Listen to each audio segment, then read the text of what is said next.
हट जाओ भी यार, मुझे दर्द हो रहा है। मैं नहीं कर सकता ये। हट जाओ प्लीज। क्यों कबीर, क्या हुआ? मैं तो आराम से ही कर रहा हूँ। नहीं यार, मुझसे नहीं होगा ये। मैंने पहले भी कहा था। कबीर, ऐसा कैसे चलेगा? हम 4 साल से रिलेशन में हैं, लेकिन आज तक हमने कभी एक दूसरे को बेड पर सेटिस्फाई नहीं किया। सूरज, लेकिन मैंने कई बार कोशिश की है। मुझसे नहीं हो पा रहा, मुझे बहुत पेन होती है, बर्दाश्त नहीं हो पाता। बताओ मैं क्या करूं? सूरज अलग होकर बेड की दूसरी तरफ लेट गया और कुछ सोचने लगा। कबीर भी चुपचाप दूसरी तरफ मुंह करके लेट गया। आखिर कब तक ऐसा चलेगा? आज 4 साल हो गए हैं हमारे रिलेशन को। पहली बारी ही एक दूसरे को देखने के बाद हम दोनों ने कमिटेड होने का सोच लिया। हम दोनों ही एक दूसरे को बहुत पसंद आए थे। यहाँ तक कि मंदिर में जाकर चोरी से भगवान को साक्षी मानकर हमने एक दूसरे से वादा किया कि हम जीवन भर साथ रहेंगे और सारी उम्र एक साथ गुजारेंगे। 4 सालों में कभी एक दूसरे को हमने शिकायत का मौका ही नहीं दिया। हमेशा एक दूसरे के सुख दुख को बराबर बांटा, लेकिन जैसे ही बिस्तर पर आते हैं तो हम दोनों ही परेशान हो जाते हैं। कभी कुछ ढंग से कर ही नहीं पाए। पहली बार एक दूसरे को देखते ही दिल तो दे बैठे थे, लेकिन ये जानने की कोशिश ना की कि हमारी ऑन बेड प्रेफरेंसेस क्या हैं, हमें ऑन बेड क्या क्या पसंद है। जब पहली बार एक होने का मौका मिला, तब पता चला कि हम दोनों ही टॉप हैं। शुरू शुरू में हम दोनों ही ने एडजस्ट करने की कोशिश की, लेकिन कब तक करते? आखिर तो इस तन की भी भूख होती है, जिसकी अपनी एक कामना होती है। अगर समय रहते कामना का सुख ना मिला तो परेशानी का बढ़ना जायज था। मैं अभी ये सब बातें सोच ही रहा था कि सूरज ने आवाज लगाई।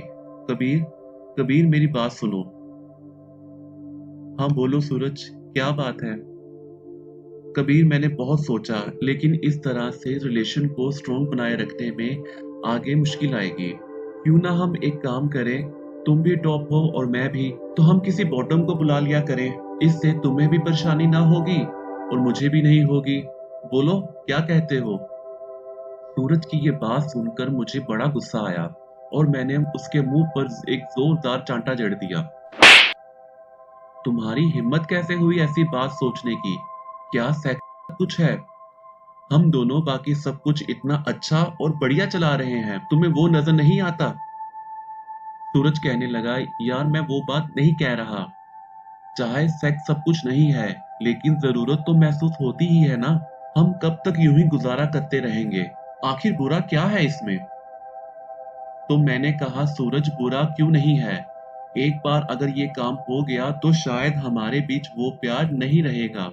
तुम अभी सेक्स के जोश में ये सब बातें बोल रहे हो, इसलिए तुम्हें इसमें बुरा नहीं लग रहा, लेकिन ये चीज हमारे रिलेशन को आगे चलकर और खराब कर सकती है। इससे हमारे रिलेशन में वो बात नहीं रहेगी।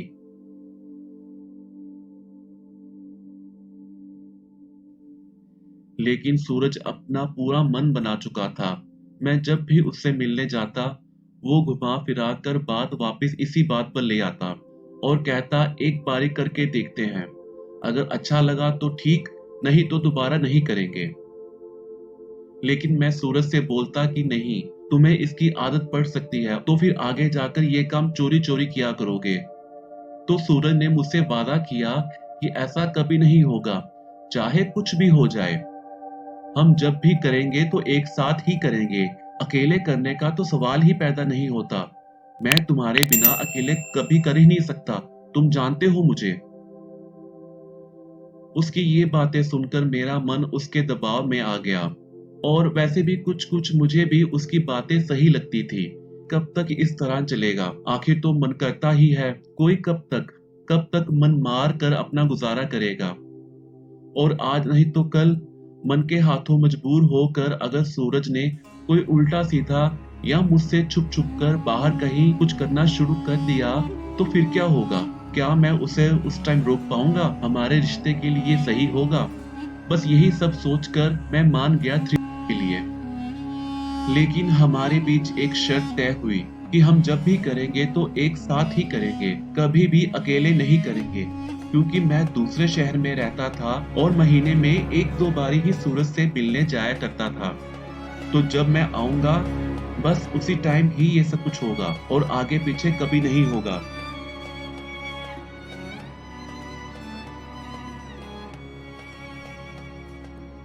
तो आखिर वो दिन आ ही गया जब मैं उससे मिलने उसके शहर गया। तो उसने सारी तैयारी पहले से ही कर रखी थी और किसी लड़के से भी बात कर रखी थी।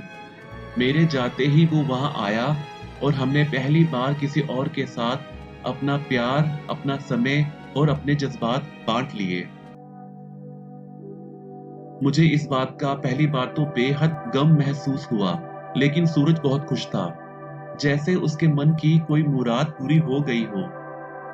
मैंने बाद में उसे प्यार से समझाने की कोशिश की कि मुझे यह सब सही नहीं लगा और आगे से ऐसा ना करे तो ही सही होगा। लेकिन वो अब कहाँ मानने वाला था। दूध को खट्टा लग चुका था। जैसा खट्टा लगने के बाद धीरे धीरे दही जमता है, वैसे ही ये चीज धीरे धीरे हमारे रिश्ते में जम चुकी थी। ज्यों ज्यों समय बीतता गया, उसकी ये चाहत पहले आदत में फिर दीवानेपन में बदल गई।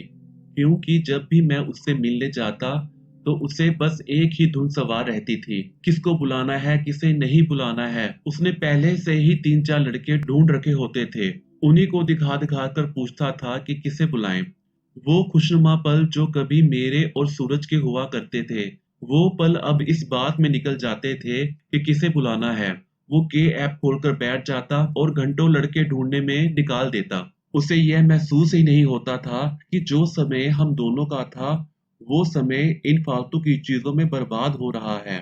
अगर मैं मना करता तो उसका एक ही जवाब होता, यार तेरे आने के बाद ही तो मैं ये सब कर पाता हूँ, नहीं तो कसम से मैं तो अकेला किसी से मिलता ही नहीं। जो होगा बस तेरे साथ ही होगा और तुझे मेरा साथ देना ही पड़ेगा।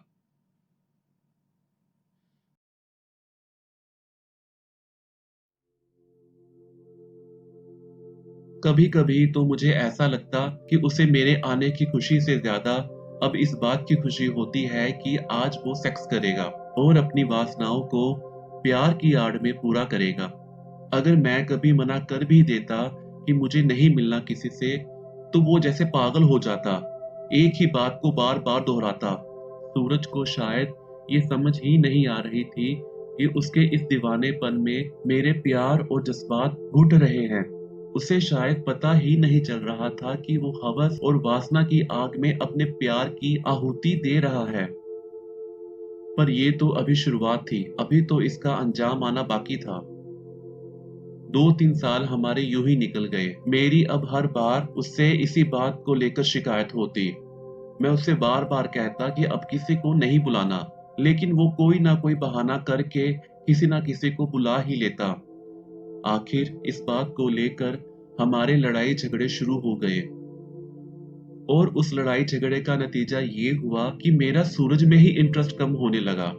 अगर वो मुझे कभी कुछ करने को कहता तो मैं साफ ही मना कर देता। और बात यहाँ तक आ पहुंची कि मैंने उसे बोल ही दिया, अगर किसी तीसरे के साथ करना ही है तो मेरे सामने क्या और मेरे पीठ पीछे क्या। अगर तुम्हें करना ही है तो अकेले में ही कर लिया करो, और अगर मुझे जरूरत होगी तो मैं भी अकेले कर लिया करूंगा। लेकिन जब हम एक साथ हो तो ये समय हमारा होना चाहिए। जब तुम यहाँ आओ तो सिर्फ मुझे ही टाइम दिया करो। मगर सूरज को अब भी मेरी बात समझ में ना आई। बस फिर क्या था, वही हुआ जिसका मुझे डर शुरू से ही था।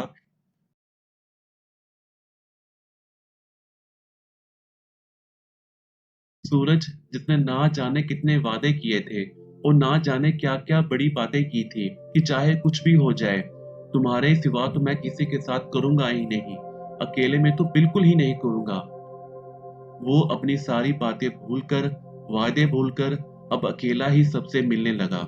और हद तो ये हो गई कि वो छुप छुप कर उन लोगों से मिलता था जिसे मिलने के लिए मैंने मना किया था। उसे लगता है कि वो जो कर रहा है वो बिल्कुल सही है और इस बात पे अब शायद उसे गर्व महसूस होता है। ज्यादातर तो वो इसका इल्जाम मेरे सर ही लगा देता है कि तेरी वजह से ये सब कुछ हुआ। आखिर क्यों? मेरा क्या कसूर था? मैं अगर बॉटम नहीं था तो वो भी तो बॉटम नहीं था, लेकिन फिर भी अपने रिश्ते के लिए मैंने बॉटम बनना स्वीकार किया। और जैसा उसने कहा मैंने हमेशा वैसे करने की कोशिश की, लेकिन उसने तो कभी दिल से कोशिश करनी चाहिए ही नहीं। तो फिर मेरे सर किस बात का इल्ज़ाम? मुझे कई बार मेरे कुछ दोस्तों से पता चलता है कि वो ज़्यादातर टाइम ऑनलाइन ही रहता है और रोज़ नए-नए लड़कों से बातें करना उसे बेहद पसंद है। जिसे कल तक कोई नहीं जानता था, उसे आज सारा शहर जानता है और इस घटिया बात पर सूरज को बड़ा गर्व महसूस होता है। उसकी इन्हीं हरकतों ने हमारा रिश्ता इतना हल्का कर दिया है कि कोई भी हमारे रिश्ते का मज़ाक बना देता है।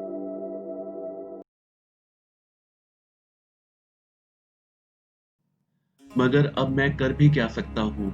कोलू का बैल बनकर, आँखें और मुँह पर पट्टी बाँधकर उसके इर्द-गिर्द घूमता रहता हूँ। कई बार मन में ख़्याल आया कि ऐसे रिश्ते की क्या ज़रूरत है मुझे, जिस रिश्ते में हर दम अविश्वास की भनक रहती हो। उस रिश्ते का आधार क्या है? कब तक निभा पाऊँगा मैं ये रिश्ता? मगर ये तो दिमाग की बातें हैं, दिल कुछ और ही कहता है। दिल की अपनी मजबूरियाँ हैं। दिल मुझे ये कदम उठाने से बार-बार रोकता है। मेरा दिमाग कुछ और कहता है लेकिन दिल कुछ और कहता है। मैं चाह कर भी उसे छोड़ नहीं सकता। चाहे एक बॉयफ्रेंड के नाते ना सही, लेकिन एक सच्चा दोस्त और भाई बनकर वो हमेशा मेरे साथ रहा है। हर सुख-दुख में उसने मेरा साथ निभाया है। बस यही सब बातें सोचकर सब्र का घूंट भरकर रह जाता हूँ और उसे उसकी मनमानी करने देता हूँ। लेकिन उस दिन का इंतज़ार भी करता हूँ कि कभी तो उसको एहसास होगा कि उसने जो किया वो गलत था और शायद उस दिन वो मेरे सबसे करीब होगा और सिर्फ मेरा ही होगा।